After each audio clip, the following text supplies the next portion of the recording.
Hello students, मैं S L Vijay Kumar और आज फिर हम एसिड बेस की ही चर्चा कर रहे हैं, क्योंकि उसमें बहुत सारा टर्म जो होता है उसको देखना होता है और एक एक टर्म को हम बताने की कोशिश कर रहे हैं ताकि बच्चों को किसी तरह की कोई दिक्कत नहीं हो और बच्चा को ऐसा भी नहीं लगे कि चैप्टर है तो चैप्टर में थोड़ा बहुत बता करके निकाल दिया गया है। हम पूरी बात बताएंगे चैप्टर को शुरू से अंत तक, जितना भी तरह का टर्म होगा और जितना भी तरह का क्वेश्चन राइज होगा सारे क्वेश्चन को भी हम सॉल्व करेंगे। इंपॉर्टेंट क्वेश्चन को पिछले 10 साल में जो सीबीएसई बोर्ड के द्वारा पूछा गया है। लेकिन पहले देखते हैं, एक टर्म यहाँ पर है कि what do all acids have in common. जैसे हम बताए थे कि बेस में क्या कॉमन होता है, तो हर एक बेस में एक कॉमन होता है, इसको कहते हैं हाइड्रोक्साइड आयन। ठीक उसी तरह से यहाँ भी देखना है कि एसिड में कौन ऐसा होता है जो कि सब में कॉमन होता है। तो एक उदाहरण के तौर पर हम बताते हैं कि जैसे HCl है, ये HCl है और जब हम HCl को वाटर में डिजोल्व करते हैं, जब HCl को वाटर में डिजोल्व करते हैं तो डिजोल्व करने के बाद क्या होता है, यहाँ पर आयन प्रोड्यूस होता है। एक क्लोरीन आयन होता है, ये भी एक्वस कहलाता है, और यहाँ पर होता है हाइड्रोजन आयन, ये भी एक्वस होता है। तो अगर हाइड्रोजन आयन को प्रोड्यूस करता है तो एसिड कहलाता है। जितना भी तरह का एसिड होगा वाटर में डिजोल्व होने के बाद अगर हाइड्रोजन आयन को प्रोड्यूस करता है तो वो क्या कहलाएगा, एसिड कहला जाएगा, वो सब्सटेंस एसिड कहला जाएगा। और अब इसी में है, जैसे तुम्हारा दूसरा उदाहरण दे देते हैं यहाँ पर कि H2SO4 है। H2SO4 को भी इसी तरह से वाटर में अगर हम डिजोल्व करते हैं तो डिजोल्व करने के बाद ये भी प्रोड्यूस करता है, ये सल्फेट हो गया SO4 और ये इस तरह से होता है, ये भी एक्वस कहलाता है और यहाँ पर होता है 2H, ये एक्वस कहलाता है। तो जितना भी तरह का एसिड होगा सारे एसिड को बारी बारी से हम वाटर में डिजोल्व करते जाएंगे, तो डिजोल्व करने के बाद हमको हाइड्रोजन आयन मिलेगा। यही चीज़ कॉमन कहलाता है एसिड के लिए। फिर यहाँ पर अगर हमने लेते हैं अमोनिया की बात करते हैं, nitric acid HNO3 nitric acid की बात करते हैं, इसको हम अगर वाटर में डिजोल्व करते हैं तो वाटर में डिजोल्व करने के बाद ये भी होता है, ये नाइट्रेट NO3, ये एक्वस सॉल्यूशन कहलाता है और यहाँ पर फिर तुम्हारा हाइड्रोजन आयन होता है। तो इस तरह से क्या होता है कि हम देखते हैं कि जितना भी तरह का एसिड है बारी बारी से एसिड को वाटर में डिजोल्व करते जाते हैं और डिजोल्व करने के बाद हाइड्रोजन आयन जो है सो कॉमन के रूप में निकलता है। ये टर्म इसको बताया जाता है कि what do all acids have in common. तो कॉमन के रूप में क्या आता है, हाइड्रोजन। अब इसी में एक टर्म आता है स्ट्रॉन्ग एसिड और वीक एसिड, कि इसमें से कौन स्ट्रॉन्ग होगा और कौन वीक होगा, हम इसको देखेंगे ध्यान से। तो ध्यान यहाँ पर क्या देना है कि जब भी किसी एसिड को अगर हम वाटर में डिजोल्व करते हैं तो डिजोल्व करने के बाद अगर कंप्लीट आयोनाइजेशन होता है, पूरी तरह से आयोनाइज होने के बाद a large amount of hydrogen ion is produce. कहता है कि एसिड को वाटर में डिजोल्व करने के बाद अगर हाइड्रोजन आयन की क्वांटिटी मैक्सिमम होता है, ये पूरी तरह से कंप्लीट आयोनाइज होने के बाद अगर हाइड्रोजन आयन का मैक्सिमम क्वांटिटी को प्रोड्यूस कर देता है हाइड्रोजन आयन का, तब इसको हम लोग कहेंगे स्ट्रॉन्ग एसिड। स्ट्रॉन्ग एसिड समझ गया होगा कि अगर किसी एसिड को वाटर में डिजोल्व करने के बाद अगर हाइड्रोजन आयन की क्वांटिटी या इसका लार्ज अमाउंट अगर प्रोड्यूस करता है तब उस एसिड को हम लोग कहते हैं स्ट्रॉन्ग एसिड। तो यहाँ पर ये स्ट्रॉन्ग एसिड हो जाएगा। इसी तरह से हम H2SO4 को भी करते हैं तो ये भी क्या होता है, large amount of hydrogen ion को प्रोड्यूस करता है, तो हम इसको भी कहते हैं स्ट्रॉन्ग एसिड है। ठीक इसी तरह से हम नाइट्रिक एसिड की चर्चा करते हैं तो इसको भी ऐसा करने के बाद हाइड्रोजन आयन की मैक्सिमम हाइड्रोजन आयन को प्रोड्यूस करता है, इसलिए नाइट्रिक एसिड भी हो गया, क्या हो गया, ये भी हो गया स्ट्रॉन्ग एसिड। हम वीक एसिड की बात करते हैं, यहाँ पर एक फॉर्मिक एसिड होता है, फॉर्मिक एसिड, ये फॉर्मिक एसिड कहलाता है। इसको हम लोग मेथनोइक एसिड कहते हैं, इसका IUPAC में नाम होता है मेथनोइक एसिड। अगर इसको हम वाटर में डिजोल्व करते हैं तो वाटर में डिजोल्व करने के बाद इस तरह का होता है,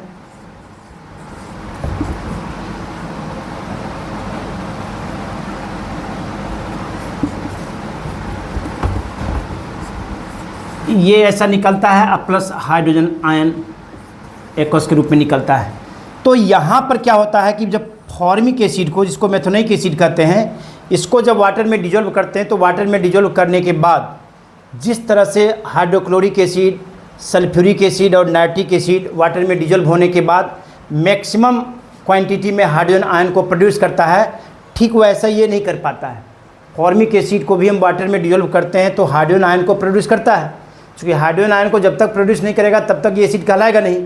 लेकिन ये हाइड्रोजन आयन को प्रोड्यूस करता है, लेकिन इसके तरह नहीं होता है, नाइट्रिक एसिड की तरह नहीं होता है, सल्फ्यूरिक एसिड की तरह नहीं होता है, हाइड्रोक्लोरिक एसिड की तरह नहीं होता है। यानी लार्ज अमाउंट ऑफ, इसमें जितना भी हाइड्रोजन आयन की क्वांटिटी है वो पूरी तरह से अगर प्रोड्यूस नहीं कर पाता है, और ये नहीं करता है, और इसी कारण इसको हम लोग क्या कहते हैं, वीक एसिड कहते हैं। इसका नाम होता है वीक एसिड, ये वीक एसिड होता है। और ऐसे हम पहले बताए हुए हैं कि एसिड दो तरह का होता है, एक स्ट्रॉन्ग होता है और एक वीक होता है। जो स्ट्रॉन्ग एसिड होता है उसको मिनरल एसिड भी कहते हैं, उसको इनऑर्गेनिक एसिड भी कहते हैं, और उसका सोर्स होता है अर्थ क्रस्ट और माइंस। धरती के सतह से और धरती के अंदर माइन से जो भी एसिड को निकाला जाता है उसको हम लोग इनऑर्गेनिक एसिड कहते हैं, उसको मिनरल एसिड भी कहते हैं, और इसको स्ट्रॉन्ग एसिड भी कहते हैं। और वीक एसिड जो होता है, इसका सोर्स जो होता है वो प्लांट और एनिमल से होता है। हम पेड़ पौधों के फलों से जो प्राप्त करते हैं, जैसे तुम्हारा ऑरेंज हो गया, जैसे तुम्हारा टेमरेंड हो गया, जितना भी तरह का फल होता है या वेजिटेबल्स जो होता है, इसमें से जो एसिड मिलता है उसको हम लोग वीक एसिड कहते हैं। और वीक एसिड जो होता है वो हमारे बॉडी के लिए हार्मफुल नहीं होता है, बल्कि यूजफुल होता है। एनिमल से भी मिलता है। अब एनिमल से मिलता है, एनिमल से तुम्हारा फॉर्मिक एसिड भी होता है, जो डंक, बिच्छू का डंक होता है, या ये सब का जो डंक होता है उसमें फॉर्मिक एसिड होता है। या तुम्हारा फिर दूध से जो दही बनता है, कर्ड बनता है, उसमें लैक्टिक एसिड होता है। चाय में भी टैनिक एसिड होता है। तो ये सब एसिड जो होता है वो ज़्यादा हार्मफुल नहीं होता है। तो ये रहा what do all acid have in common, कि एसिड में कॉमन क्या होता है। और इसी तरीके से एक और भी चीज़ बताना है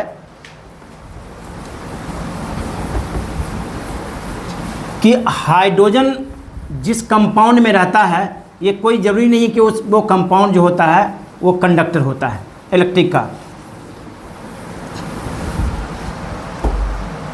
अब मान लो कि हम एक बीकर लेते हैं, ये बीकर है, और इस बीकर में ये रबर का कॉर्क लगा हुआ है, इसके ऊपर इलेक्ट्रोड लगा दिए हैं, और इसमें हम इसमें सॉल्यूशन के रूप में हम लोग डाल दिए हैं HCl का। HCl को वाटर में डिजोल्व कर दिए। और ये तुम्हारा एक कैथोड होता है और एक एनोड होता है। यहाँ पर हम एक बल्ब लगा दिए हैं, इस तरह का बल्ब लगा दिए हैं। यहाँ पर एक स्विच होता है ना, और इस तरह से होता है।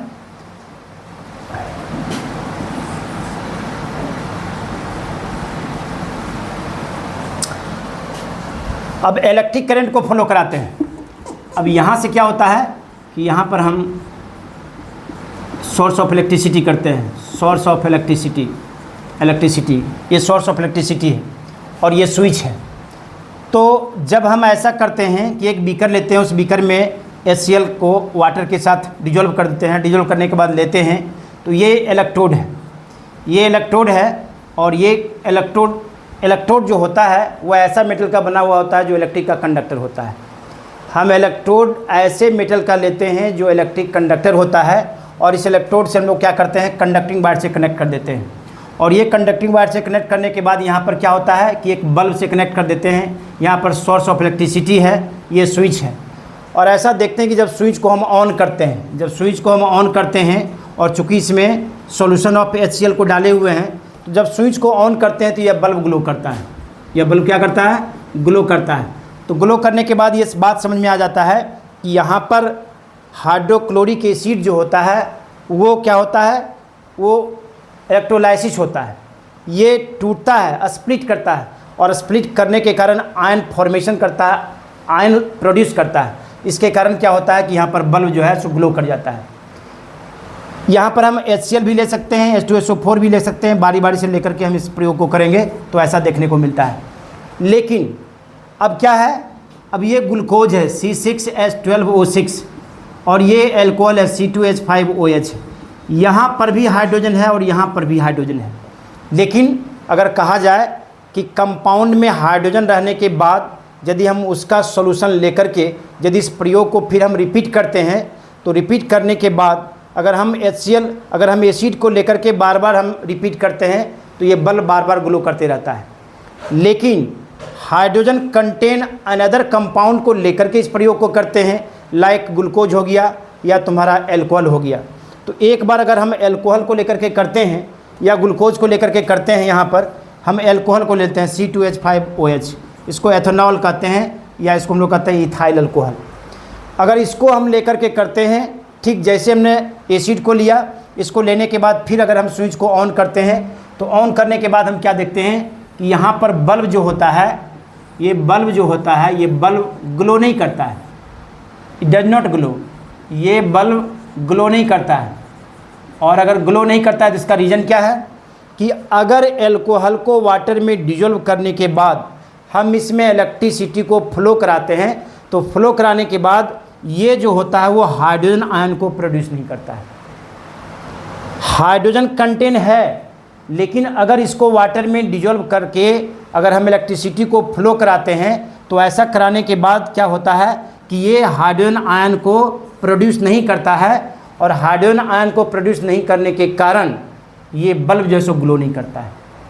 ठीक इसी तरह के अगर हम एल्कोहल के बदले अगर हम ग्लूकोज को लेकर के एक बार फिर से अगेन इसको रिपीट करते हैं, तो ऐसा करने के बाद हम क्या देखते हैं कि जिस तरह से इस एल्कोहल को वाटर में मिक्स करने के बाद इलेक्ट्रिसिटी को फ्लो कराते हैं, और इलेक्ट्रिसिटी को फ्लो कराने के बाद क्या होता है कि ये बल्ब ग्लो नहीं करता है। इसका मतलब क्या है कि ये हाइड्रोजन आयन को प्रोड्यूस नहीं करता है। हाइड्रोजन है लेकिन हाइड्रोजन आयन को प्रोड्यूस नहीं करने के कारण यह बल्ब ग्लो नहीं करता है। फिर हम ग्लूकोज को लेकर के फिर इस एक्सपेरिमेंट को रिपीट करते हैं, तो रिपीट करने के बाद फिर हम वही चीज़ देखते हैं कि ग्लूकोज को डालने के बाद फिर हम इलेक्ट्रिसिटी को फ्लो कराते हैं, और ऐसा कराने के बाद फिर हम देखते हैं कि ये बल्ब ग्लो नहीं करता है। इसका मतलब क्या है कि ग्लूकोज में हाइड्रोजन है, लेकिन जब ग्लूकोज को वाटर में डिजोल्व करके इलेक्ट्रिक करंट को हम फ्लो कराते हैं, तो फ्लो कराने के बाद ग्लूकोज में जो हाइड्रोजन है ये हाइड्रोजन आयन में कन्वर्ट नहीं होता है, ये स्प्लिट नहीं कर पाता है, जिस कारण ये बल्ब ग्लो नहीं करता है। तो इसलिए कहा जाता है कि all compounds which contain hydrogen ion does not conduct of electricity. तो यहाँ पर तो ये बता रहा है कि एसिड है तो इलेक्ट्रिक का कंडक्टर होता है, बट एसिड के अलावा जो भी कंपाउंड है उसमें हाइड्रोजन है, लेकिन डिजोल्व होने के बाद इलेक्ट्रिसिटी को फ्लो कराने के बाद ये बल्ब ग्लो नहीं करता है। धन्यवाद। इसी तरह से वीडियो को देखते रहिए और आगे हम भी बताते रहेंगे।